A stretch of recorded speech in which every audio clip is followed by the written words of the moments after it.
वृष राशि सेप्टेम्बर मासटी आपंक जीवन में कौन परिवर्तन आणुची ग्रह गोचर अनुसार आपण राशि अधिपति कौन शुभ फल प्रदान कर शिक्षा स्वास्थ्य लव रिलेशन मेरिट लाइफ आपण भाग्य आपण बिजनेस बेपार सब किपर चलो सबकि मुझे वीडियो माध्यम जनइबी कौन प्रतिकार करा उचित यही सेप्टेम्बर मसर जदि किसी ग्रह गुड़ाक अशुभ प्रभाव पड़ुव ताहले ताकू खंडन करने कौन सठिक प्रतिकार रही से विषय में मुझे आलोचना करने को जाऊँगी। वृष राशि राशि अधिपति होची शुक्रदेव एवं शुक्रदेव रही तृतीय स्थान द्वितीय स्थान रही गुरु चतुर्थ स्थान रही सूर्य केतु बुध तीन ग्रह चतुर्थ घरे जोड़ा कि पारिवारिक घर कहुए पंचम घर मंगल रही पंचम घर जोड़ा विद्या विषय जाना और लव रिलेशन विषय जना जाए पंचम स्थान राहु रही दशम स्थान 11तम घर रही शनिदेव जोड़ा कि बक्री अवस्था रही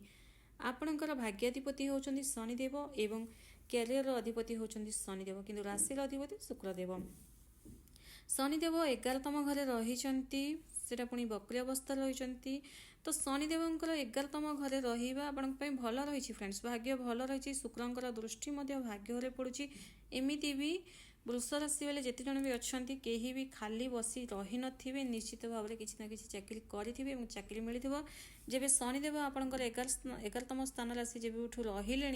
निश्चित भाव में आप चाकरी करू ही थे से प्राइवेट जॉब हो गवर्नमेंट जॉब हो किंबा करुवा चाकरी किसी स्थानांतरण किंबा किसी परिवर्तन किंबा घर बाहर को जाई किसी कामर मामला ही आप जाइए यह निश्चित भाव में आपण घटी ही थी फ्रेंड्स कारण 11तम घरे शनिदेव रहिबा वृष राशि वाला चाकरी किसी टंका पैसा रोजगार कर सुजोग मिल ही थाए एवं मांगलिक कार्य मध्य आपणकर हम घरे शुभ कार्य होगाकू लगे आपणकर किसी अटकी काम पूरण होगाकू लगे कारण शुक्रंकर दृष्टि भाग्यस्थान में पड़ा भाग्य आपणकर मजबूत बनवा को लगे जोड़े कि आप चाहूले कि जो भाग्यर सपोर्ट मिलू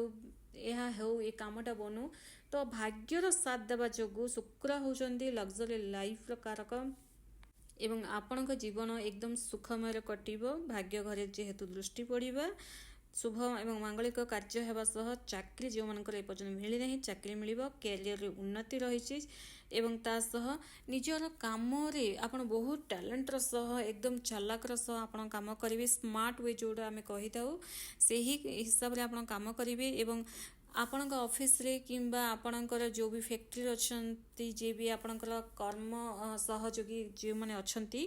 तो सेमाने मध्य आपणकर कामर तारीफ मध्य करिथांती एवं करिथिबे निश्चय बिजनेस व्यापार आपणकर भलरे चलिबो कस्टमर आसीबाकू लागिबे जदि आपण ऑनलाइन ट्रेडिंग रे अछंती फाइनेंशियल रे अछंती तो टिके सावधान कारण ऑनलाइन ट्रेडिंग एप्रे किंबा फाइनेंस मैटर जदि आपण से जगह जदि किछि टंका मनी इन्वेस्टमेंट जदि करूचंती तो टिके से जगह सावधान ही रहिबा आवश्यक कारण टंका पैसा फसी जिबार मध्य संभावना अधिक अधिक रही स्वास्थ्य विषय जानिबा स्वास्थ्य आपणकर 15 सेप्टेम्बर जाए टी ध्यान देवाक पड़ो तथापि एत किसी समस्या नहीं जदि आपणकर पुराना रोग अच्छी सुगर बीपी जहाँ भी किसी अच्छी तो टिके खाଇବା पीवा उपर टिके कंट्रोल करने आवश्यक 15 सेप्टेम्बर जाए टिके आपणकर शरीर में बदलुवा पाग अनुसार किसी रोगर संभावना रही जो मानकर ऑलरेडी किसी माने सुगर जनित समस्या अच्छे टिके मिठा टिके अवॉइड करंतु निजको टिके फिट रखा चेष्टा करंतु अलसमय को टिके त्याग करने आवश्यक शिक्षा विषय जाना बुधकर स्थिति भल रही बहुत उत्तम रही कारण पंचमेश्वर आपंकर होचंदी बुधदेव परीक्षा सफलता मिल आगे भी आप विद्या प्रति आपंकर फोकस अधिक अधिक हम विद्या प्रति आप इंटरेस्ट बढ़ बुध उच्च रहा अति शुभ विद्यार्थी मान नुआ कर एडमिशन नेबा सब्जेक्ट चेंज करवा बहुत शुभदायक रहिबो दाम्पत्य विषय जाना आपंकर सप्तमेश्वर होचंदी मंगल 14 सेप्टेम्बर को मंगल षष्ठ घर को जीवे तो रागरुषा एवं तृतीय लोकों कली झगड़ा मध्य संभावना रही सन्देह होबार संभावना रही तेणु दाम्पत्य जीवन ये जो सेप्टेम्बर मसरे आपके गड़बड़ चलो कारण दाम्पत्य जीवन में टिके अशांति सृष्टि हो पारे मंगल 14 सेप्टेम्बर को षष्ठ घर को जीवा माने आपण दाम्पत्य जी भी अच्छा स्वास्थ्य को नहीं समस्या देखा हठात देखिए स्वास्थ्य किसी न किसी इन्फेक्शन जनित समस्या किंबा मुंड पेन हेबा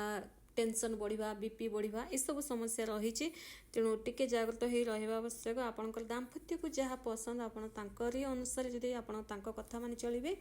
हुए तो आपणकर जीवन में एत समस्या रही जदि आपण लाइफ रे कहा प्रति माने तृतीय लोक नहीं जदि बारंबार कली झगड़ा होची तो कथाटा को समाधान करने को चेष्टा करंतु एवं किसी गुड़े बुझातु कि से तृतीय लोक कौन पे आपड़ जदि देखु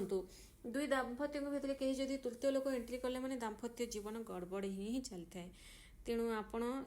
माध्यम जदि कहीं तृतीय लोक अच्छा तो आप निजे ही एवॉइड कर साइड करने को चेष्टा करंतु।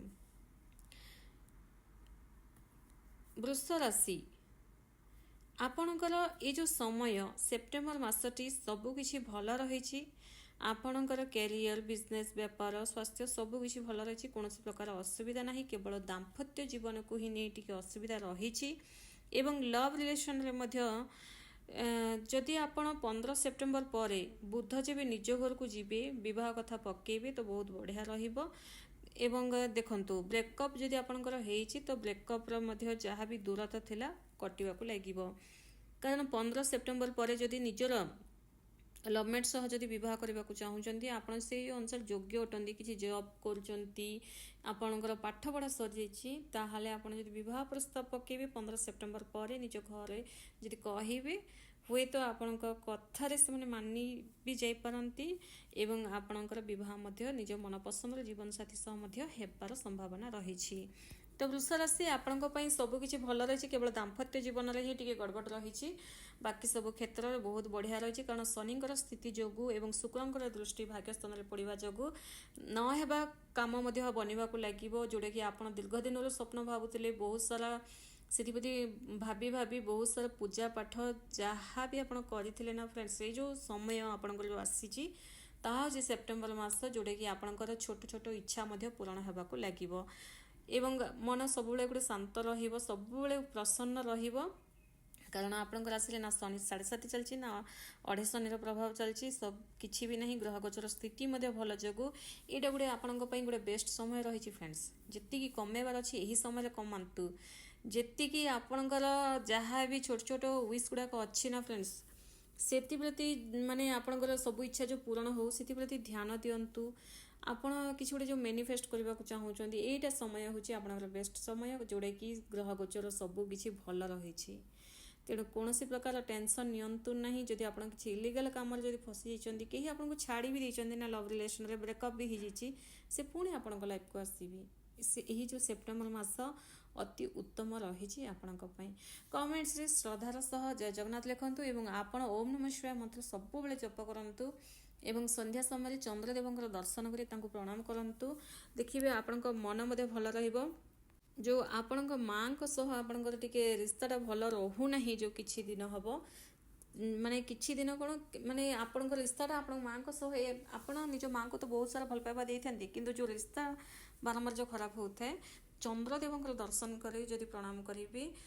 आपण माँ आपण रिश्ताटा बढ़िया होगा लगे मधुर बनवा लगे आपण को से अधिकार अधिक भल पाइबा लगे। कमेंट्स श्रद्धा सह जय जगन्नाथ ओम नमः शिवाय निश्चय लिखंतु। धन्यवाद।